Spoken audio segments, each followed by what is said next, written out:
Di pa ba kayo pagod? Hindi pa rin ba kayo pagod sa sisimba nyo? Wala naman nangyayari, sugarol ka rin. Simba ka ng simba. Sugarol ka rin eh. Di ba? Nangangaliwa ka rin.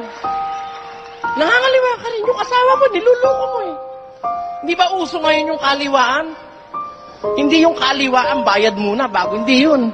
Kaliwaan, kakaliwa si Mr., kakaliwa rin si Mrs. Ganun yun eh. Di ba yun uso ngayon? Di pa ba kayo pagod sa kakahihitip ng drugs? At sa kakahihigop ng rugby? Di pa kayo pagod, mga kapatid? Isa lang ang pupuntahan natin. Mabutit masama, mamamatay po. Pero bago tayo mamatay, it is better and it is wise to prepare for our future. Where are we going into eternity? Tayo ba? Mananatili ba tayo sa lupa? Hindi ka naman tutubuan ng akasya sa likod. Pag nakasitenta ka ngayon, swerte ka na. Di ba kapatid no? Pagka nakasitenta ka, swerte ka. Eh ngayon 30 lang yung naninigas na eh. Kaya ako nananawagan sa mga kababayan Pilipino, hindi pa po huli.